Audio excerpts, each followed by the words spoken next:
Simply stating the facts is not fudding XRP or Ripple. We should be able to talk about reality without getting upset. Because if the reality upsets you, that must mean you don't understand what you're really investing in. I can talk about these issues and say, you know what? I'm bullish about Ripple. I'm bullish about XRP. But when I see someone is smart, is well-researched, is Mickey B. Fresh, and I see them talk about a subject and they don't know what the hell they're talking about, I think it's time for a conversation, because I know a lot of other people out there won't know this either. Maybe it's not well known, and we better discuss, because I don't want you a year, 2, 3 years down the road go, wow, I didn't know that. I never heard that. I was tricked. I was uninformed. Make no mistake, Mickey B. Fresh, in terms of blockchain, the guy knows far more than I'll ever know. Really, really smart guy out there. But in this case, he has no clue what he's talking about. He's totally wrong. We see his comment to me, 100% false assumption. Ripple's lion's share of their profits is from licensing fees for their software. He goes on to say their proprietary software, Ripple Connect ILP connectors, Ripple Home. Listen, all of their money, all of their revenue, all of it is from selling XRP. Brad Garlinghouse has talked about this. When you get people to switch over to your network, and this is the same for MasterCard, Visa, or any other payment system, you want them to switch from the established networks to your new upstart, very, high-tech network. Guess what those customers are going to require? They ain't going to pay you. They're not paying you to switch over and be the Lone Rangers on this new upstart network. You're going to have to pay them. So when I make that statement that they're not making any money, any real revenue from their on-demand liquidity payment service, it's not a bad thing. That's the way this game works. You're trying to onboard as many people as you can to get network effect, to prove, your services work. We have from the recent court filing, I believe it was just this year, the SEC said the following. The financial statements confirm that XRP sales remain nearly all of Ripple's total revenue. If all of your revenue comes from selling XRP, the lion's share of your profits ain't coming from your services. Ripple didn't retort this. All they said is, hey, please block out the actual numbers as of not to agitate people and make it worse than it needs to be. And you see those little boxes there where it blocks out, how much the total revenue is and how only the amount that makes up their service revenue. We have Scam Detective. He posted this financial statement, isn't really detailed, from Ripple. And it was before the lawsuit.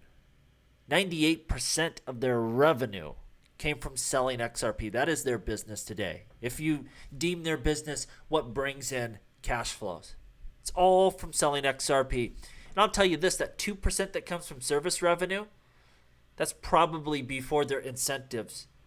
And the fact that on-demand liquidity likely loses money most of the time, and they have to make up for those losses because there's just not enough liquidity there yet. And so they actually probably get zero revenue from their actual services at this point in time. Their company is 100% selling XRP from a revenue perspective. Now, is that a bad thing? No. This is what they have to do to try to get payments working.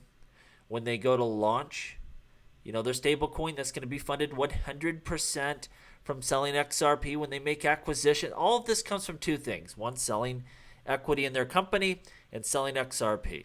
Their business, their revenue is selling XRP today. And I know people don't understand this because I see this reoccurring theme on X where people say, I'm super bullish about Ripple, but not really about XRP. That would be the equivalent of saying I'm bullish about Chevron, but I think oil and gas, natural gas is going to collapse. Or, man, I'm stocking up on Apple stock, but I think iPhones are going to die. Wouldn't make sense. You cannot, at this point in time, be bullish about Ripple and not about XRP. Now, I can understand the argument I don't totally agree with it, but for the people that say I'm bullish about both, but I prefer Ripple because number one, they hold a lot of XRP, and along with that huge stockpile of XRP, I'm also getting the payments business that they're working on, that hopefully they can scale up and reach adoption. I get stable coins, I get the custody business. I get a lot of avenues to growth that I think are going to be successful. We haven't seen any of the success yet. We haven't seen any of those massive cash flows, but I believe they can execute there. I like the management team, and I'm still getting, with every share of stock, I'm getting a bunch of XRP, on the balance sheet here. You can make that argument. I would counter with, executive salaries, international offices, acquisitions, like they're selling XRP and burning through that value. I like XRP Direct at this point in time better. I think it's actually safer, believe it or not, than Ripple stock. But that's an opinion, right? Like you could go either way with that. But I don't believe you can be bullish about Ripple and say you're not bullish about XRP when it makes up literally 100% of their current business is selling XRP. If that goes away tomorrow, they have no money coming into their company. And it's nothing against Ripple or XRP. I think this works long term. I think it's going to be amazing.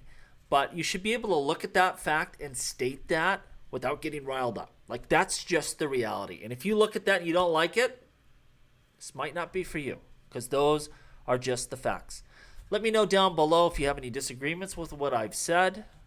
I think it's pretty clear as day. Again, we see it listed here in the court documents. You don't see Ripple fighting that.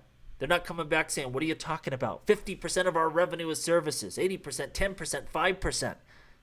They're not retorting. They're saying, listen, black out the numbers, leave a little bit to the imagination. There's not much left of the imagination with this statement, but, I don't think there's much really room for interpretation here. This is just the facts, and I'm okay with it. And I think XRP is going to blast off to the moon as we continue through this bull cycle. I think Ripple will get traction in some of these businesses.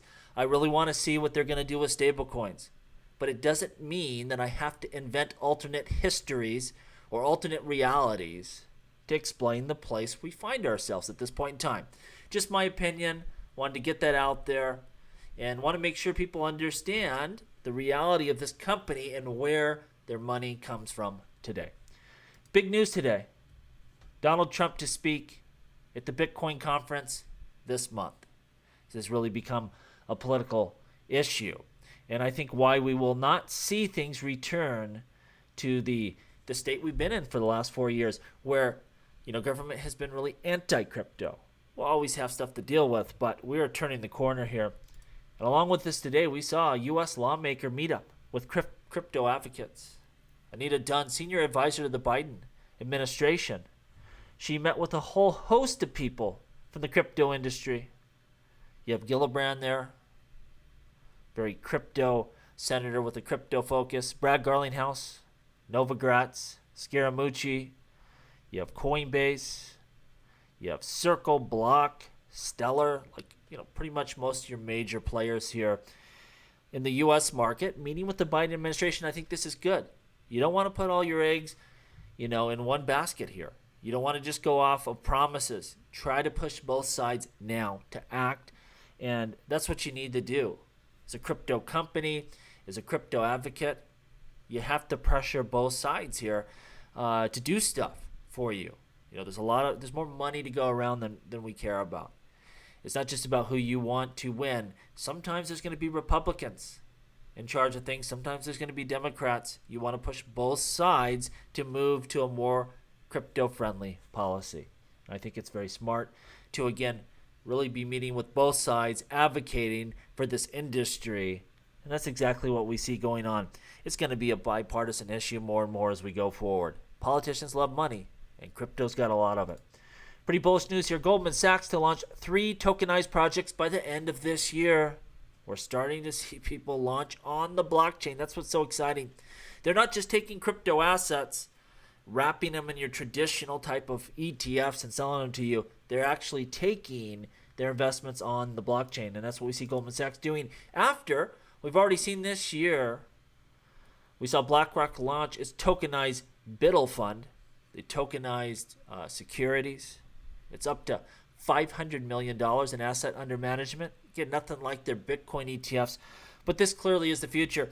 BlackRock's talked about this, their vision to ETF the whole world and put it on the blockchain. It's dystopian if you ask me, but the fact they're leveraging, blockchain technology, I think is very important. Now you have Goldman Sachs moving, and the rest of this industry is going to go that way. My opinion, eventually we are going to see the stock market itself in tokenized form trading, just like we see the crypto market. It's just a matter of time. It's going to be more efficient. None of this, we're advanced, we're settling in one day. No, we're talking instant settlements. It's going to be a lot more clarity there. This is the way we're going. And Goldman Sachs announcing they're jumping in here too with their own tokenized projects. RWAs are the future. And, one of my favorite blockchains for that, we know right now Ethereum's the leader. That's who BlackRock's using, and I'm sure that's who Goldman Sachs is going to use. But I think the XRP Ledger can be a beast within this realm and do a lot of damage and really have some efficient trading of tokenized assets on their blockchain. And the first test of that theorem is going to be Ripple's stablecoin. That's your OG RWA, really. Tokenized dollars. We'll see how they do. Let me know what you think down below. As always, please like, please subscribe. The revolution will be televised right here on Jungle Link.